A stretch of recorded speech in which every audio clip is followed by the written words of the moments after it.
This is a short bite episode of Homeschool Together.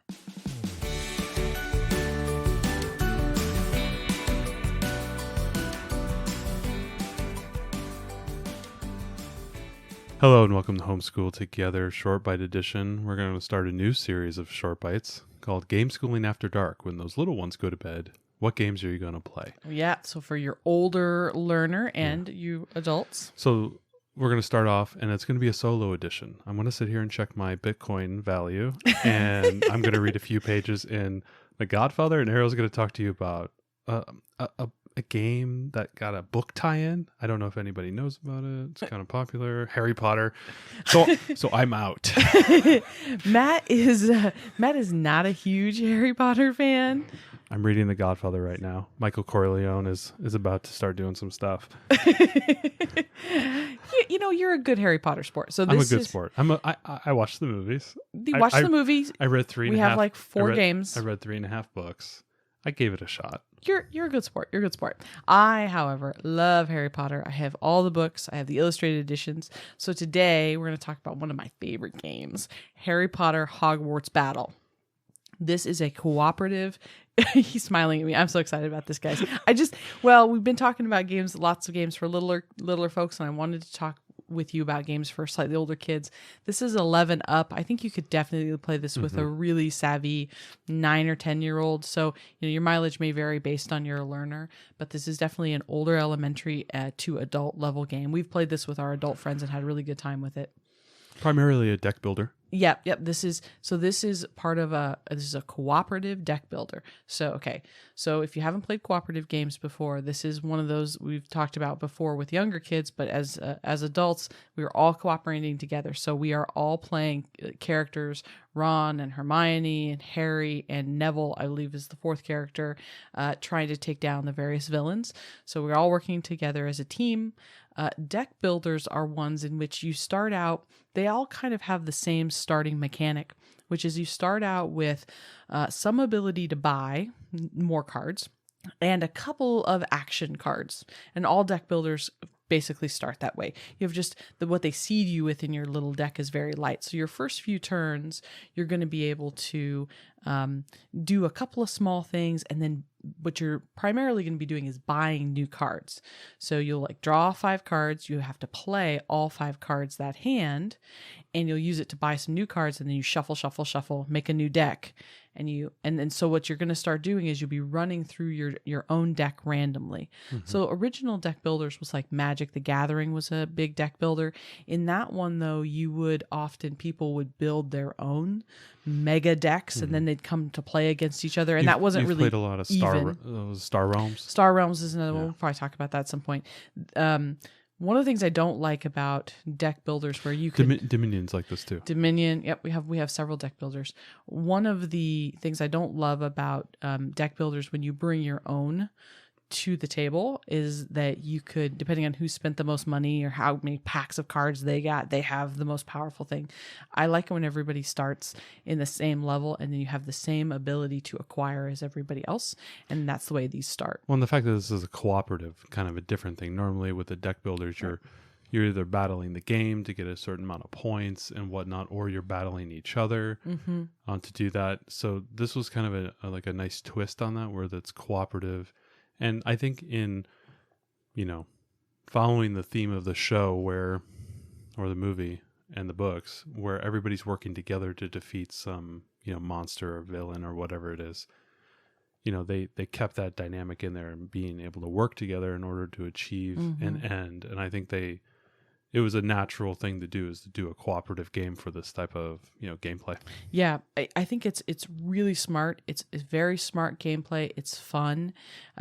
Basically, the way that it plays, so I kind of explained the deck builder and what that means, but basically on every turn, there's a big board in the center of the table. There are a number of location cards in that. So it's various locations from the movie that have a certain number of little token spots on them. And if by the end of the game, the villains have controlled, you've put little villain tokens on all the spots on all the locations, then you as a team, you lose. If you are able to defeat all your villains before they can take over all the locations, you win. So the very first thing that happens in every round, or every turn actually, is the location has a certain number of dark arts events cards. So you'll flip these randomly, and they'll basically do damage to your team or cause something bad to happen. Villains start to take over more locations. Something ill-fated happens to you. Right? And you draw a couple of those cards, and then you'll have a villain or multiple villains on the table, and the villain will take their action. Like anybody who draws this many, this type of cards, is going to take health hits or whatever it is. I mean, it's very prescriptive. It tells you right on the card exactly what it does to you. You don't have to memorize anything. So once the location and dark events cards happen, and then the villain does whatever badness the villain's going to do, then you have your hand of 5 and you play it to the best of your ability. On your turn, you'll be able to put hit points towards the villain, and once you have enough hit points as a team, that villain will go away and you'll get your next villain. Or you're able to heal yourself because there will be damage done to you, and at some point you'll be stunned and it'll take you a while to get back in the game. I like that nobody ever actually dies in this game. You can come back, but you come back in a reduced capacity and you have to build yourself back up. So you can hit, you can regain some health, or you can take your knuts and buy new cards. There's new cards on the table. It's spells, it's new allies, and so other characters from the movie. These are all the movie, the pictures from the movie and all the movie characters and stuff. It's not illustrations from the books. This is all based on the movies. So you can buy these cards, and some you can use right away, but most will go into your deck, and then eventually you'll shuffle and they'll come back around again and you'll be able to use them. And so every turn goes in that same order, and as the game goes, your decks become more powerful, so you can do more damage, but the villains get harder. Are getting harder and harder. The villains get harder. That's kind of the general gameplay, and each person, so if you're Harry or Ron or Hermione or Neville, you have different special abilities that you get by being that character that you can use as well. So there's some cool stuff. I like a couple of big things I like about this. Obviously the theme is awesome. I love that there's the dark events card. Some games will have just a villain, and the villain does the same thing every turn. But this is nice because the dark events cards come up and they could be random. Anything bad could happen. The villains change throughout the game, which is also nice. I really like that every person has their own special ability. Sometimes what you'll have happen in cooperatives will get this kind of alpha player syndrome where one person drives the whole game.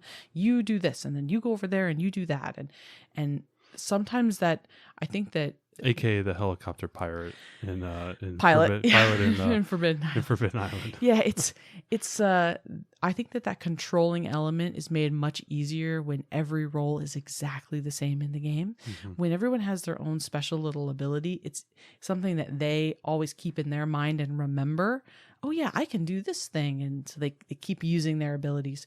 There's some special cards that'll stay out on the table that'll let you do cool things per turn, and you'll have to remember that too. They're on the table. So for you as an individual player to remember what you can do, it's super easy. It's not difficult, but it's hard for somebody to alpha and know exactly what every single person can do on the table, which I like. It's not too hard if you're managing as a parent, but I like that nobody's like controlling everyone else in the game.